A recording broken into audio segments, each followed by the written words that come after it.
Som sestra Pia z misijnej kongregácie Služobníc Ducha Svätého. V tejto kongregácii som už 13. rok a 3. rok mám večné sľuby. Misijné určenie som dostala na Slovensko, hoci táto kongregácia je medzinárodná a pôsobí v 44 krajinách sveta. Moje misijné určenie je tu blízko, dá sa povedať, že za Humnami.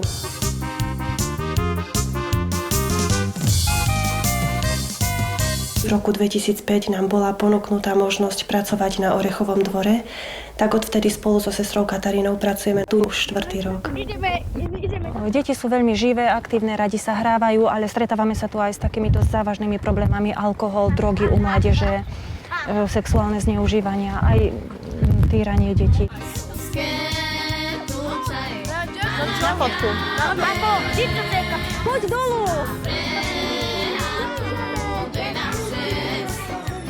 Práve sme vošli do škôlky, toto je naše kráľovstvo. Tieto priestory využívame na popoludnejšiu činnosť s deťmi. Venujeme sa im tu vlastne každé poobedie od pondelka do piatku, od 1 do 5. Učíme sa, hráme sa a potom modlíme sa a potom ideme ven. Áno, to môžeš si zobrať. Hento je I a ona robí C. Ja viem to. C ako citróny. Ten čas, to popoludnie, čo spolu trávime, máme rozdelené na také dve časti. Prvú časť venujeme doučovaniu, príprave do školy, precvičujeme si s nimi písanie, naozaj tie základné veci, lebo oni väčšinou chodia Rómovia do špeciálnej školy. Potom tú druhú časť zasa máme takú oddychovú, sa hráme s nimi, spievame, nacvičujeme nejaké piesne alebo nejaké krátke také divadelné vystúpenia.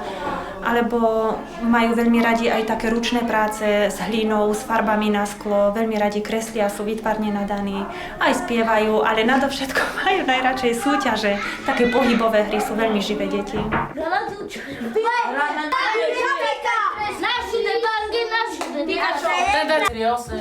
A jedna.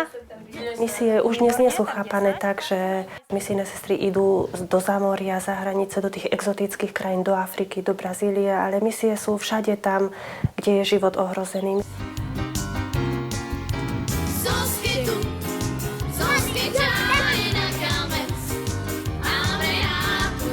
Dá sa tuto bývať, ale nosím si vodu ze školky, trápim sa s 3 maloletami, s deťmi. Som vydatá, nakoľko som manžela opustila, používam alkohol, nemá vôbec záujem.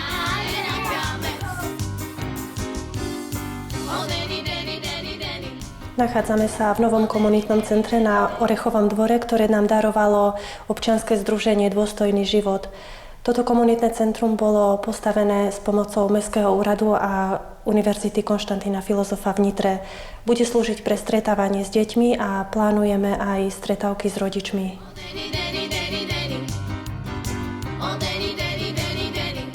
Už ideme? No, už ideme. A vy aký idete na auto? Na autobusom, však my ideme s vami. A oni ide na auta. A oni pôjdu na aute. Zanesiete ma na zástavku na auto, lebo nohy ma bolí. A zatancujete?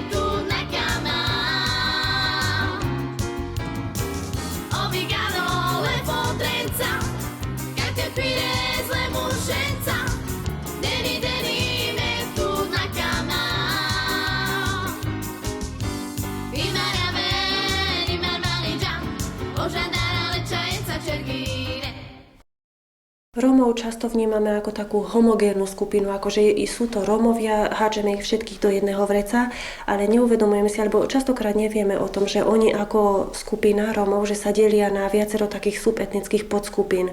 Oni sú olašskí Rómovia, sú Rumungri a tieto skupiny sa medzi sebou veľmi, veľmi odlišujú. Oni sa medzi sebou ani nekontaktujú a tie bariéry sú medzi nimi častokrát väčšie ako medzi Rómami a bielými.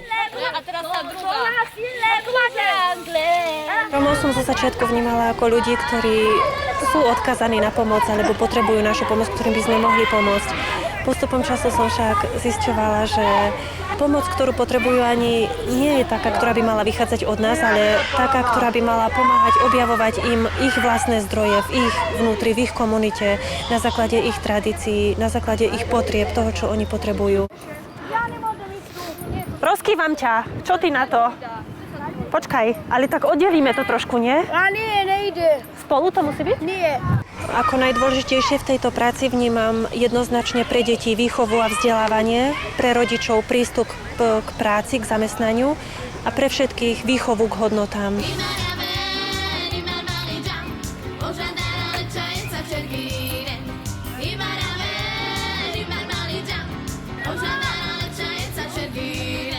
Mňa najviac fascinuje na Rómoch ich temperament a ich schopnosť prežívať vzťahy, ich schopnosť vcítiť sa do myslenia, do situácie iného človeka. U Rómov nikto netrpí na depresie napríklad, alebo na také, že by bol sám. Oni tak držia spolu ako spoločenstvo a to je podľa mňa veľmi na nich také krásne, čo obdivujem, že ako oni dokážu žiť medzi sebou ako rodina.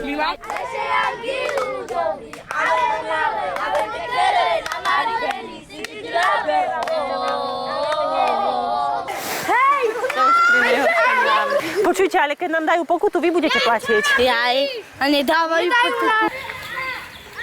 Vyobražaš si, ak pôjdu v autobuse taký zmočený. Pri práci s Romami je veľa takých ťažkých vecí, čo nás znechucujú a oberajú o silu. Tu napríklad o 10 minút nám ide autobus a nemôžeme ich vytiahnuť z vody a častokrát musíme veľa vymýšľať, aby sme ich dokázali motivovať, aby nás poslúchali, aj tak neposlúchajú. Doma, keď niečo neposlúchaš, čo mama spraví s tebou? Bije ma. Zbije ťa? Áno. A často je to?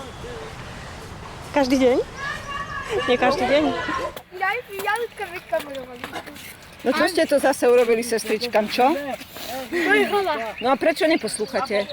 Prepáčte nám, sestričku, A ty ja si televízia. Prosím vás, na ruky.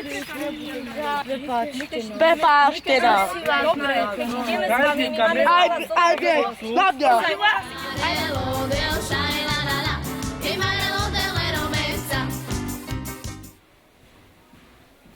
My ako Rehoľa sa snažíme Rómom nie dávať to, čo oni si pýtajú, pretože z ich strany je to častokrát taký postoj očakávania. Čo ste nám doniesli, čo pre nás máte. My im vždy na to odpovieme, že pekný úsmev. Vyžadujeme aj od nich, aby sa aj oni cítili, že majú svoju dôstojnosť, pretože aj oni môžu niečo dať nám a my niečo im, že je to taká vzájomná výmena. Že nie sme tam od toho, aby sme im dávali a oni iba prijímali. Je to vzájomné. Tedy tutaj my sam dužiny, a trošku már parko tutaj my, kada potem nám čumidan, a všako do mange pendan, tekanika speri mankane. Tu mám prepisy rozhovorov, ktoré sme robili s deťmi, s ich rodičmi a s ich učiteľmi z Orechovho dvora. Tak mám tu napríklad. Čo robíš, keď máš v škole problém? To je otázka na rómskeho žiaka. Nadávam, zbijem pani učiteľku, prisahám. Či má nejakú obľúbenú učiteľku v škole. Jednu mám najlepšiu, hnedé vlasy má, sukňu nosí, tričko a šlapky. To je naša obľúbená učiteľka. Ona ma učí matematika. Ak si myslíš, že chodiť do školy nie je dobrá vec, čo by si chcela robiť namiesto toho? Sedím a idem do Poľska, predávam ďalekohľady, všetko viem po poľsky. Idem, poviem, dzień dobry, proszę pana, nie chce pan lornetka? Bardzo tanie sprzedaje. Ile chcesz? 100? Ale mal ty! Mojou takou veľkou túžbou by bolo, aby sa vedeli tak osamostatniť, aby sa aj z ich radov vyvíjala taká snaha o pomoc alebo zveľaďovanie tých ľudských zdrojov, takého ľudského kapitálu. Tiež by sme chceli, aby z tohto miesta, ktoré je vlastne teraz takým, dá sa povedať, že vysunutým na okraj spoločnosti, aby raz toho bolo také úplne normálne sídlisko s bežným životom, v ktorom budú ľudia šťastní, v ktorom budú žiť.